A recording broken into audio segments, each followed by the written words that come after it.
하나님의 은혜를 누리며 살아가시는 기아못된 하루의 삶이 되시길 소망합니다. 1절 말씀에 보면 대만 사람 엘리바스가 대답하여 이르되 라고 말씀합니다.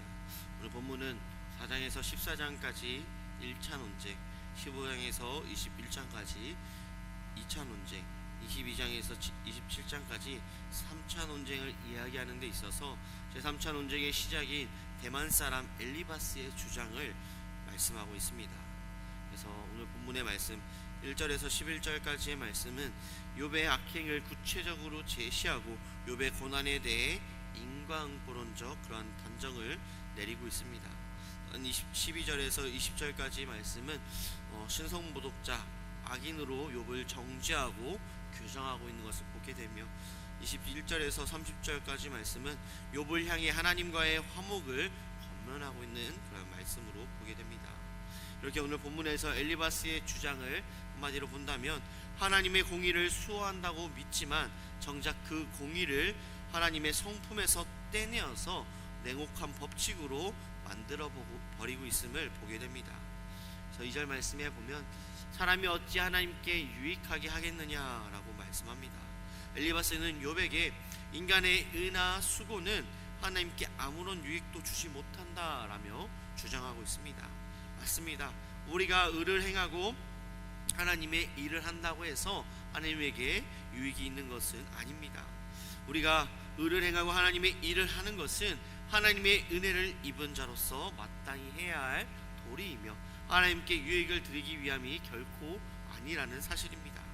우리가 의를 행하는 것은 의로우신 하나님의 형상으로 지음을 받고 예수 그리스도를 통하여 의롭다함을 받은 자들이기 때문입니다. 또 우리가 하나님과 교회를 위해 수고하는 것은 하나님이 하실 일을 우리가 대신하는 것이 아니라 우리가 하나님의 은혜로 하나님의 거룩한 사역에 동참하는 것임을 우리는 잊지 말아야 합니다. 하지만 엘리바스가 주장하는 하나님의 자족성을 나타내고 있지만 깊이 자세히 들여다보면 완전하시지만 멀리 계신 하나님, 인간의 고통에 관여하지 않으시는 하나님, 의인의 억울함에도 응답하지 않는 그런 하나님으로 보여지고 있는, 그렇게 주장하고 있는 것을 보게 됩니다. 이렇게 엘리바스의 오류는 하나님의 사랑을 간과한 데 있습니다. 하나님은 인간에게 무엇을 얻으시기 위해 우리를 사랑하신 것이 아니라 무언가를 얻으시는 그런 분이 아니시지만 인간의 고통에 깊이 공감하시는 아버지 하나님이심을 우리는 바라보아야 합니다. 더 나아가 예수 그리스도는 하나님께 아무런 유익을 드릴 수 없는 무익한 우리를 위해 스스로 유익이 없는 자가 되셨습니다. 또한 엘리바스가 말하는 차가운 초월자가 아니라 우리의 삶의 현장에 찾아오신 임마누엘의 하나님을 우리는 바라보아야 합니다. 그렇게 요한복음 3장 16절 말씀에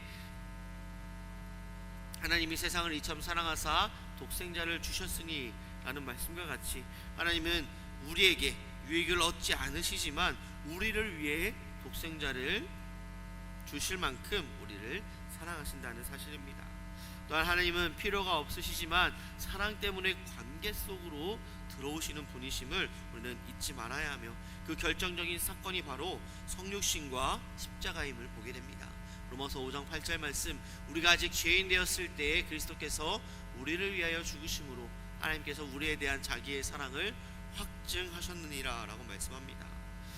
아무 유익이 없는 우리를 위해 십자가의 죽으심을 통해서 우리의 사랑을 확증하셨다라고 말씀합니다.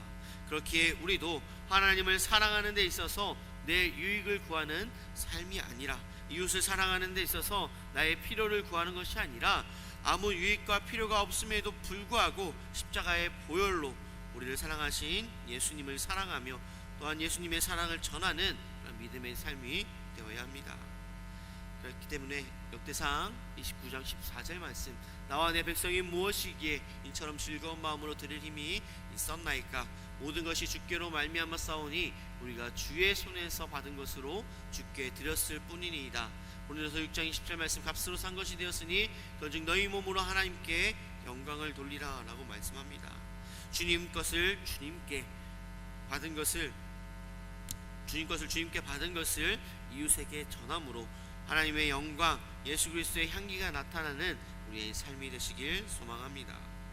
또한 엘리바스는 5절 말씀에 내 악이 크지 아니하냐 내 죄악이 끝이 없느니라 라고 주장하고 있습니다. 엘리바스는 내 악이라는 표현을 내 죄악으로 크지 아니하냐 라는 그러한 말을 끝이 없느니라 라며 표현함으로써 더욱더 강한 표현으로 나아가는 것을 보게 됩니다. 이 표현은 욥에 대한 이 친구들의 여러 가지 말들 중에서 가장 단적으로 욥을 죄인으로 규정짓는 말로 볼 수가 있습니다. 하지만 우리가 기억해야 할 것은 욥은 어떠한 사람이었을까요? 욥기서 1장 8절 말씀, 우스 땅에 욥이라 불리는 사람이 있었는데 그 사람은 온전하고 정직하여 하나님을 경외하며 악에서 떠난 자더라. 욥은 온전하고 정직한 하나님을 경외하며 악에서 떠난 자다라고 하나님께서 말씀하셨습니다.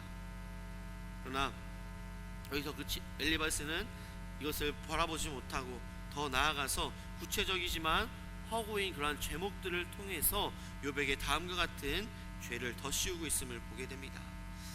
22장 6절에서 9절 말씀, 까닭없이 형제를 볼모로 잡으며 헐벗은 자의 의복을 벗기며 목마른 자에게 물을 마시게 하지 아니하며 줄인 자들에게 음식을 주지 아니하였구나.